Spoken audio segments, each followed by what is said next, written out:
হজরতুল আল্লাম শহীদ মরহুম আল্লামা দেলওয়ার হোসেন সাঈদী রহিমাহুল্লাহ ওনার স্মৃতি বিজড়িত আজকের এই ঐতিহাসিক প্যারেড ময়দানের তাফসিরুল কোরআনের প্রোগ্রামে সব আছে। স্টেজ আছে, শ্রোতা আছে, প্যান্ডেল আছে, মিডিয়া কাভারেজ আছে, কিন্তু আমাদের কলিজার টুকটাটা আমাদের মাঝে নাই। আজকের এই প্রোগ্রামে আলোচক হয়ে এই চেয়ারে আমি না বসে ওই শ্রোতাদের কাতারে বসে যদি আমাদের আল্লামার নুরানি চেহারার দিকে তাকিয়ে ওয়াজ শুনতে পারতাম, আমাদের হৃদয়টা ঠান্ডা হয়ে যেত।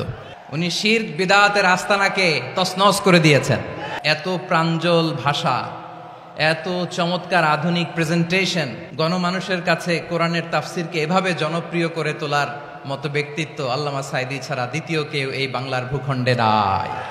He was a strong mouthpiece of Islamic revivalism. আল্লামা যখন ইন্তেকাল করলেন, আমি তখন মালয়েশিয়া থেকে যুক্তরাষ্ট্রে একটা কনফারেন্সে যোগ দিতে যাচ্ছি, কাতার এয়ারলাইন্সে। মালয়েশিয়া থেকে দোহাতে নামলাম। দোহায় যখন আমার ট্রানজিট, তখন শুনতে পেলাম যে আল্লামা বিদায় নিয়েছেন।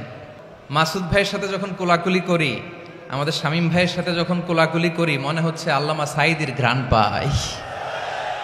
ইন দ্য মিন টাইম আমার সেকেন্ড ফ্লাইট দোহা টু নিউ ইয়র্ক, 12 ঘন্টার ফ্লাইটে উঠলাম, ইন্টারনেট থেকে বিচ্ছিন্ন হলাম। নামার পরে শুনলাম আল্লাহু আকবার, যেখানে ওনাকে কবরস্থ করার কথা ছিল সেখানেও কবর দিতে দেয়া হয় নাই। গোটা বিশ্ব ওনার জন্য কেঁদেছে, কাবার গিলাফ ধরে ধরে মানুষ চিৎকার করেছে। এর চেয়ে শ্রেষ্ঠ মৃত্যুকার হতে পারে? আমাদের আল্লামার আর কি পাওয়ার ছিল বলেন? আর কি পাওয়ার ছিল? কুল্লু নাফসিন যায়িকাতুল মাউত, যারাই দুনিয়াতে আসবে তারা ইন্তেকাল করবে, এটা আমরা মেনে নেই, এটা আমরা জানি। কিন্তু অবাক করা বিষয় হচ্ছে আমরা আজও জানি না আমাদের আল্লামার মৃত্যু কি স্বাভাবিক হয়েছে নাকি এটা পরিকল্পিত মেডিকেল কিলিং ছিল। এটা যে পরিকল্পিত মেডিকেল কিলিং ছিল, এটা ধারণা করার পেছনে অনেক কারণ আছে। যেই সময়টা আমরা কাটাচ্ছি, এত সুন্দর সময় বাংলাদেশ আর পাবে না। আমাদের জন্মের পর থেকে এরকম চমৎকার সময় আমরা পাই নাই। এটাই আসল সময়।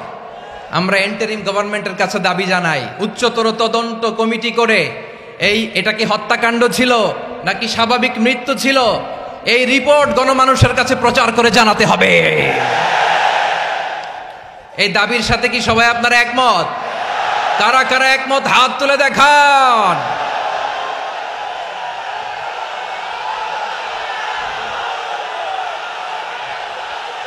আল্লাহ তাআলা তার এই মুখলেস গোলামকে তার জান্নাতুল ফেরদাউসের মেহমান হিসেবে কবুল করুক, তার জীবনের সকল খেদমাগুলোকে কবুল করুক, জান্নাতুল ফেরদাউসের আলা মাকামে তাকে মেহমান হিসেবে কবুল করুক।